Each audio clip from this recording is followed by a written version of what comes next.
conforme programado, 5 minutos antes. 5 minutos antes, cá estamos. Boa noite. Aqui em Cuiabá ainda pode ser dito boa tarde, porque estamos 1 hora atrás de Brasília.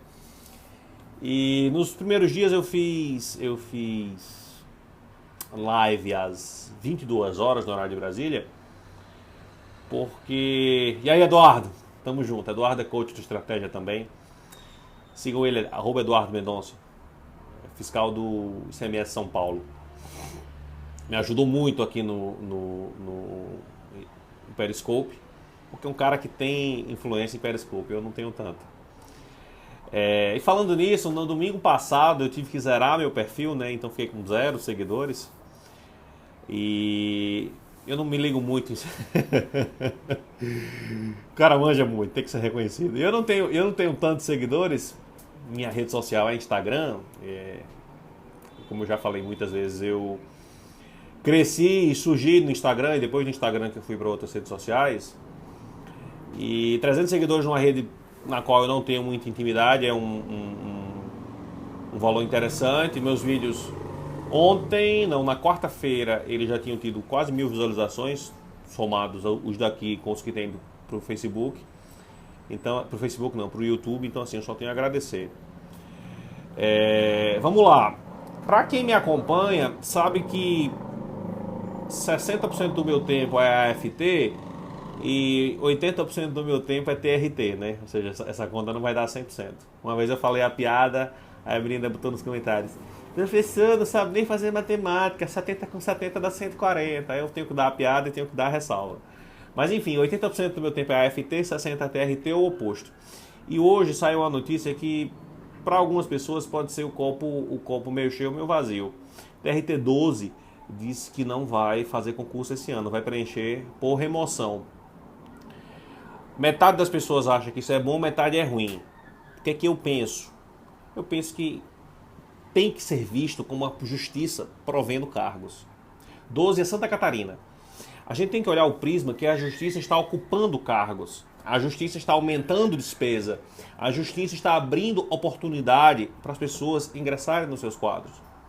A gente não pode esquecer do passado, e isso vai para qualquer tipo de pessoa que estude para concurso.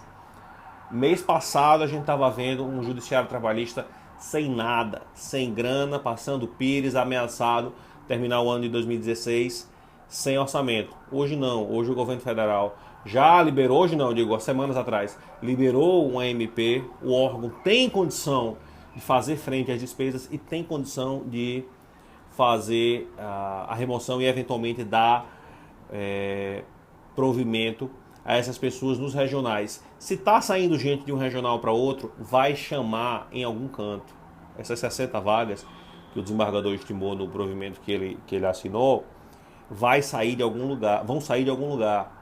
Pode ser positivo para quem tenha um espírito de concurso, de tentar olhar as coisas pelo prisma positivo.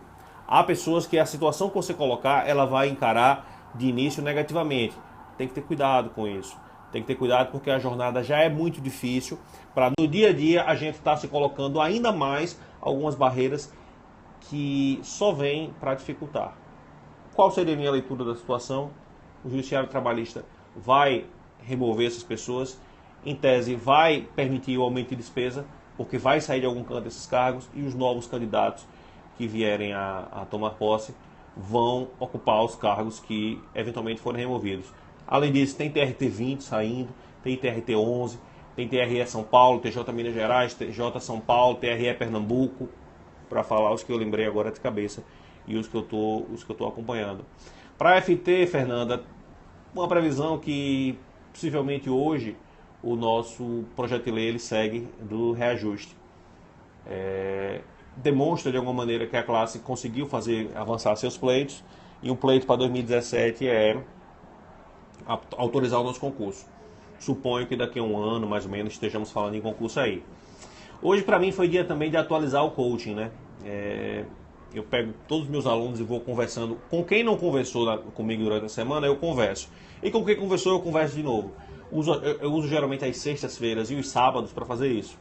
Então, assim, É aquele bate-papo, aquela troca de ideia, grava um áudio, faz uma ligação, manda uma mensagem. Então, assim, meu dia é apertado. E a live está sendo agora, porque se fosse às 22 horas, o quórum ia ser menor, porque sexta-feira as pessoas querem dar uma volta, querem tomar uma, pá, e aí fica sempre mais complicado. Pergunta que me fizeram ontem, já falando do Carreira AFT. Se você chegou agora, eu vi que aumentou um pouquinho aqui as pessoas. Se você chegou agora, meu nome é Daniel Magalhães, eu sou auditor fiscal do trabalho, sou coach no Estratégia Concurso. Minhas redes sociais aí estão para quem quiser me seguir. Desde domingo passado gravei 5 vídeos, hoje é o 6º. Amanhã não tem vídeo, só no domingo, porque dia de sábado gravar vídeo também não dá. É F, para não dizer a palavra feia. Mas hoje vou gravar um vídeo sobre fiscalização de comércio e serviço. Como eu disse antes, uma pessoa me perguntou ontem como funcionam os plantões do Ministério do Trabalho. Vamos lá. Plantão é uma atribuição que muda de regional para regional. Eu vou dizer os 2 exemplos que eu tive, Amazonas e Mato Grosso, e aí depois, quem tiver um pouco mais de curiosidade sobre uma regional específica, pode perguntar a algum auditor de lá. Vamos lá. No Amazonas, como é que era? Eu que era de segurança fazia um plantão de orientação trabalhista mensal, 8 às 12, eu ia para o órgão, obrigatoriamente tinha que ir para o órgão, não tem como não ir, óbvio. Ficava à disposição dos servidores, dos cidadãos, colhia denúncias, prestava orientações, eventualmente pequenas questões que a gente pode resolver por telefone, vamos supor. Então, retendo uma carteira de trabalho, então, retendo uma guia de seguro-desemprego, e seguro-desemprego tem prazo para você ingressar com o pedido. Então, retendo uma chave de FGTS, que a chave de FGTS é o papel por meio do qual você resgata a sua conta, o saldo de sua conta quando você é demitido. A gente fazia por telefone. Eu sempre fiz, alguns colegas não gostam, eu sempre fiz. Orientação, pessoa está com uma dúvida sobre gravidez, sobre estabilidade, sobre acidente de trabalho, chega muito. No Amazonas era uma vez por mês. Eu era de segurança, fazia um plantão de orientação só. Quem era da parte de fiscalização trabalhista, eu vou abordar a fiscalização trabalhista, fazia um plantão de orientação e um plantão de homologação. O que é homologação? Nos locais em que não existem sindicatos ou que há impossibilidade deles providenciarem a homologação daqueles contratos de trabalho que se projetaram no tempo, além de um ano, o órgão do Ministério do Trabalho, o juiz de paz, o Ministério Público, dentre outras instituições, podem homologar aquele contrato, a rescisão daquele contrato de trabalho. O que é isso? É você verificar se as verbas, se os créditos, se os débitos que são cobrados do trabalhador estão corretos. Essa homologação também existia em Manaus, então quem era da fiscalização trabalhista fazia uma homologação, um plantão de homologação e um plantão de orientação. Eu que era de segurança, eu fazia um plantão de orientação. Alguém pode me perguntar, como às vezes perguntaram lá em Manaus, mas você trabalha menos. Vamos com calma. O pessoal de segurança do trabalho faz análises de acidentes também, algo que a fiscalização trabalhista não faz. Então, eles faziam 2 plantões no mês, a gente faz um plantão mais análise de acidente. No Mato Grosso é diferente. São 3 plantões a cada 3 meses. Agora, uma terça, uma quarta e uma quinta. Então vamos supor, essa semana, eu fiz agora no começo de julho, mas vou supor que tenha sido nessa. Eu faria meu plantão terça, quarta e quinta, agora. E aí não faço plantão agosto, não faço plantão setembro, não faço plantão outubro. Aí faria novembro, dezembro, janeiro. Por aí vai. Mês de férias, obviamente, você não dá plantão. É muito simples. Vamos falar agora da fiscalização trabalhista. Falei sobre segurança, 2 dias. Falei sobre trabalho escravo, 1 dia. Falei sobre aprendizagem e falei sobre foram 5 dias. 2 de segurança, 1 de trabalho escravo, 1 de aprendizagem. Estou esquecendo 1 dia. Esqueci agora. Eu falei 5 dias, esqueci 1. Rural, desculpe. Obrigado, Jéssica. Essa dúvida foi de Jéssica, essa dúvida do plantão. Rural que foi ontem. Os plantões geralmente duram um período. 8 às 12. Ou então aqui no Mato Grosso, 13 às 17. Não é nada fora do comum. Alguns colegas não gostam, mas tem que fazer. Não tem como não fazer. Se eventualmente bater uma data que você tem a fiscalização marcada, alguma coisa agendada, você troca de plantão com um colega, não tem estresse nenhum. Dando continuidade, então, vou falar sobre fiscalização no comércio e serviço. Essas fiscalizações, que estão inseridas no projeto de fiscalização do trabalho, elas tentam focar mais nos atributos de legislação trabalhista. Seriam quais? Jornada, registro, salário, férias, FGTS, em princípio. O que não quer dizer que eu, de segurança, não pegue alguns atributos desses para fiscalizar. O que quer dizer que eles, de fiscalização trabalhista, não peguem alguns atributos de segurança para fiscalizar. O que for documental, por exemplo, tanto eles podem fazer como eu posso fazer. A gente geralmente divide, eu diria, mentalmente, a fiscalização em parte documental e parte presencial. O presencial deles é o quê? É o combate à informalidade. É uma bandeira muito bacana que o governo federal defende de registrar as pessoas. Ou seja, todo vínculo de trabalho, todo vínculo de emprego, não de trabalho, eu usei o termo errado, de emprego, ele teria que ser registrado. O empregador comum, o empregado comum teria que ser registrado, o menor aprendiz teria que ser registrado e toda outra sorte de vínculo que se caracteriza no SHOP, como dizem o mnemônico do artigo 2 e 3 da CLT: subordinação, habitualidade, onerosidade, pessoalidade. Se tiver esses requisitos, tem que ter registro, tem que ter carteira assinada e, naturalmente, tem que ter todo o desdobramento lógico, jurídico e econômico disso. Não se negocia. Tanto é que registro é um dos atributos que mais se bate no Ministério do Trabalho. Há o aspecto da estatística para o governo, óbvio, mas há o aspecto de concretização de direito fundamental do indivíduo. Eu sempre digo, e em raríssimas exceções me refutam, quem não assina carteira não dá mais nada para o trabalhador. Quem não dá o mínimo não consegue garantir o resto. Então vamos supor, se o cara não assina carteira, a chance dele não pagar um salário em dia é maior, a chance dele não pagar um mínimo é maior, a chance dele pagar um comissionista de maneira completamente variável, acima ou muito abaixo do mínimo, é maior. E aí, obviamente, ele não deve controlar a jornada e todos os desdobramentos que existem dessa ilicitude. Se você supuser, por exemplo, que o cara não assinou a carteira de alguém e vai recolher FGTS, é inocência. É inocência. Não existe isso.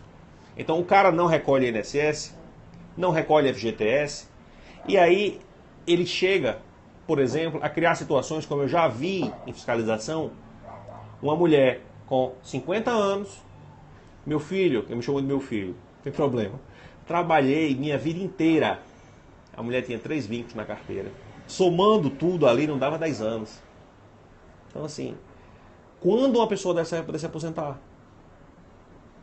É muito complicado você considerar que registro,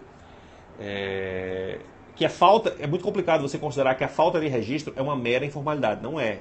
É algo muito grave. E por ser muito grave, o Ministério do Trabalho pune de maneira bem rigorosa. Um auto de registro é mais ou menos R$ 500.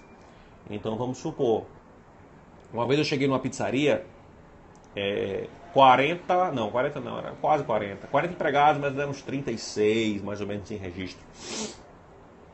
Somado tudo, só por aquela irregularidade do registro, dava o quê? Quase R$ 20 mil de multa. Se você vai entrar no detalhe dos recolhimentos de FGTS, desde o momento em que o cara foi admitido até aquele ponto, que naturalmente, como eu falei, não se recolhe FGTS de quem não está registrado, não se recolhe porque o cara não quer, porque o cara é infrator. Se quisesse até poderia, porque o trabalhador deve ter PIS. Fica uma conta muito salgada. Então o infrator, ele nesse momento tem uma tendência pode ter uma tendência de querer peitar o colega, de querer intimidar o colega. Por quê? Porque na fiscalização de atributos de legislação, esse do registro é um exemplo, você tem que entrevistar o trabalhador.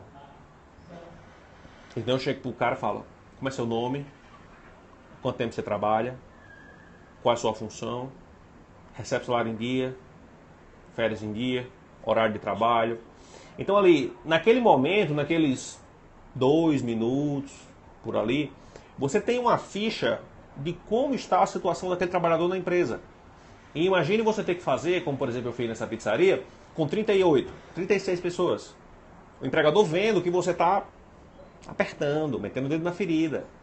Então assim, esse ponto da fiscalização trabalhista, ele é um ponto que entra dentro, ficou maravilhoso, que entra na esfera privada do empregador. Então, é um momento em que a gente se sente, ou deveria se sentir, no papel de autoridade, para fazer valer uma postura, fazer valer um poder que a lei nos outorga. A gente tem livre acesso a qualquer lugar. Valeu, Denis. Exemplo prático. Exemplo prático. Não me critiquem, nem estou aberto à discussão quanto a isso, porque o tempo é curto. Fiscalizando costura dentro de residências. Ali dentro tem trabalhadores que seriam regidos pela CLT. Ali dentro teriam pessoas, em tese, que estão sujeitas a depender, lógico, da condição que se encontre, a situação análoga de escravo. O CLT nos outorga a prerrogativa de ingressar naquela residência. Ah, mas é violação do domicílio. Aí dá uma tese de doutorado. Pelo 630 e região da CLT, a gente tem essa prerrogativa. E a gente tem a possibilidade de, numa fiscalização como essa, seja de registro, seja de trabalho escravo, e um a um, inquirindo, perguntando, apertando e colhendo todo o insumo para a nossa ação fiscal. É um atributo que, se bem fiscalizado, é belíssimo e gera para o trabalhador uma gratidão absurda. Também encontramos trabalhadores que estão incidindo em alguma espécie de ilícito. Colegas já denunciaram e já encaminharam, reportaram isso com a MPF. Teve pessoa denunciada e condenada no aspecto penal por receber seguro-desemprego e estar trabalhando sem carteira. É crime. É outra faceta do nosso trabalho. E termina desagradando. Fora isso, se fiscaliza salário, que é completamente documental, ou em grande parte documental. Férias é documental. Jornada de trabalho é documental, etc. Todos os atributos que são documentais, não quer dizer que eles não possam ser inspecionados fisicamente. Até porque o documento, muitas vezes, você consegue produzir. Então, o auditor ele tem que ter cuidado. O que ele vai querer buscar em documento, qualquer espécie de documento, eletrônico, em papel, vídeo, etc. O que é que ele vai querer buscar no aspecto de verificação física. Os setores da economia são comércio e serviços, por quê? Porque a gente tenta dar uma abrangência mais ampla possível. E em muitas regionais, esses projetos são chamados projetos de combate à informalidade. Justamente porque há o entendimento do Ministério do Trabalho de que a informalidade é uma chaga que deve ser combatida. Não só pelo aspecto estatístico, que também conta, mas sobretudo pelo aspecto de concretizar direitos fundamentais dos trabalhadores. No domingo, vou gravar sobre FGTS, também às 22 horas, certo? E agora estou aberto a perguntas. Fizeram umas perguntas aí.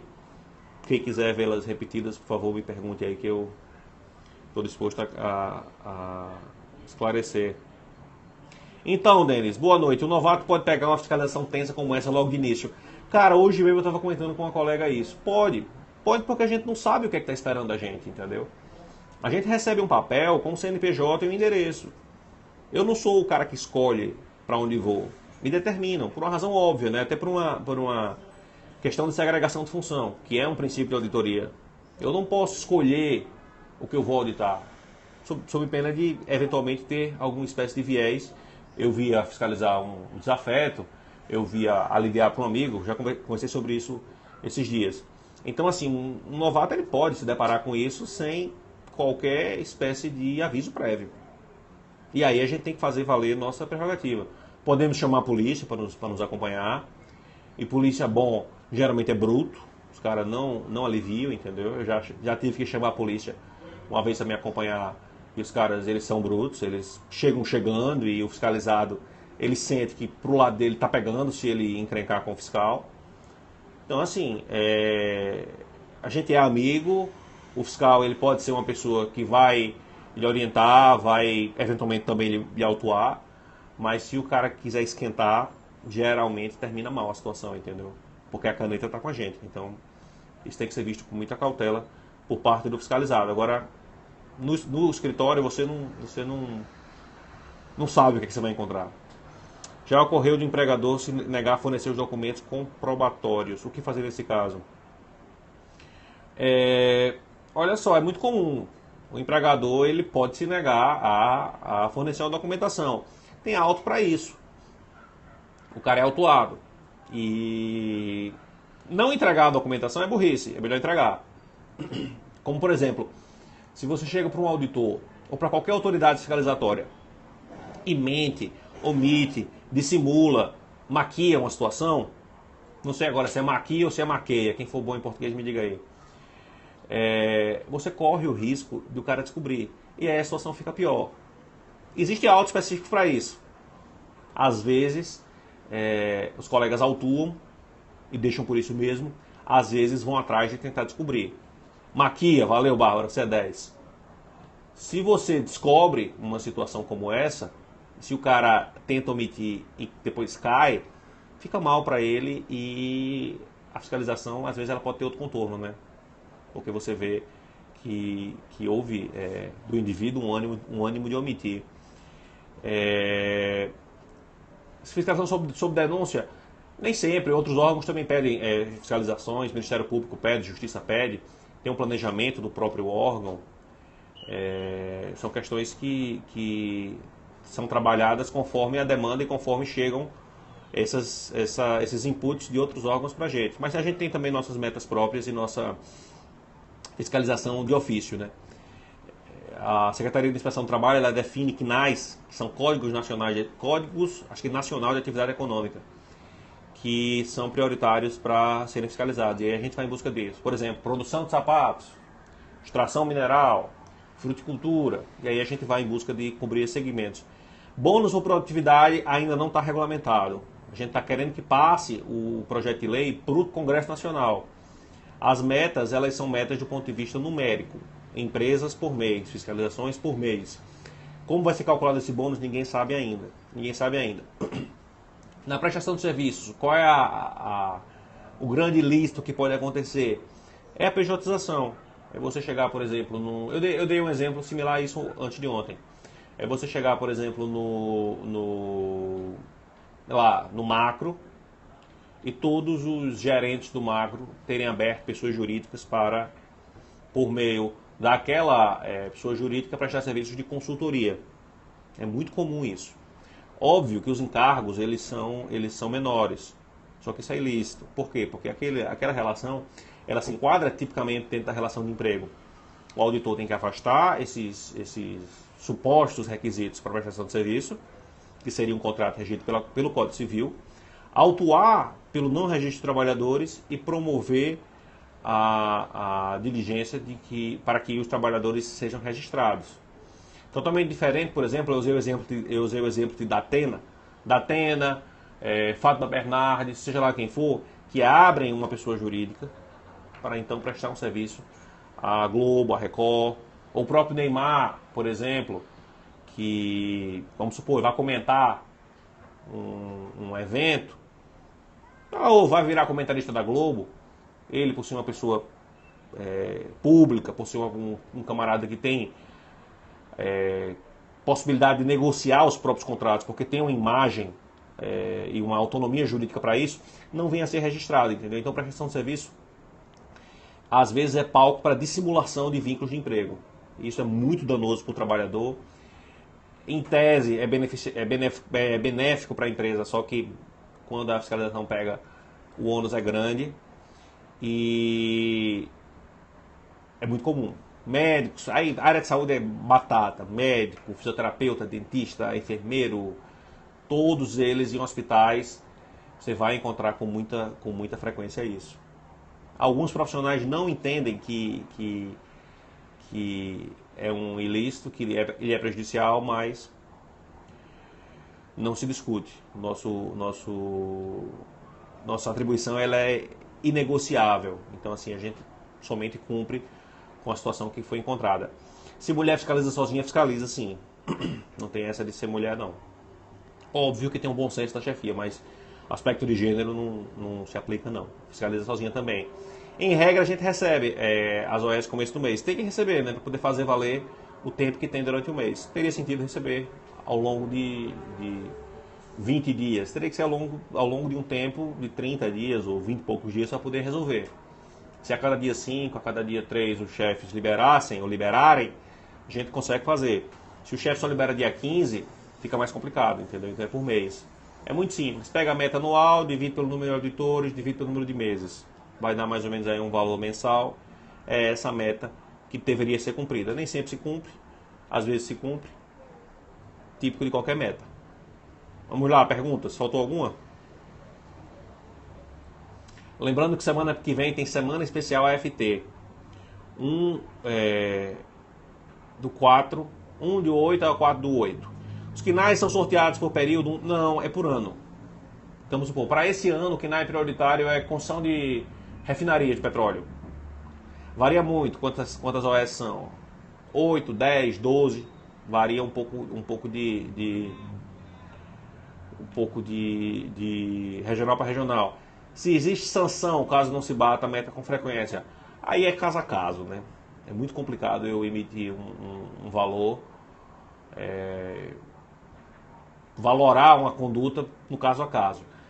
Se você não bate a meta regularmente, se você não cumpre com o seu trabalho regularmente, há mecanismo para isso. A administração tem possibilidade de fazer isso.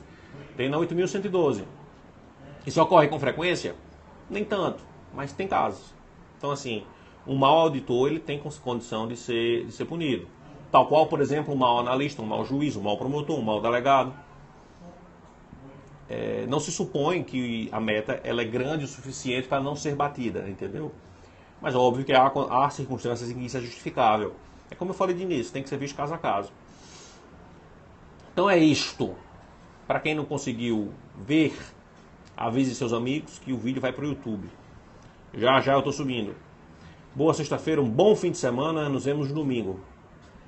Valeu, pessoal. Um abraço, até mais.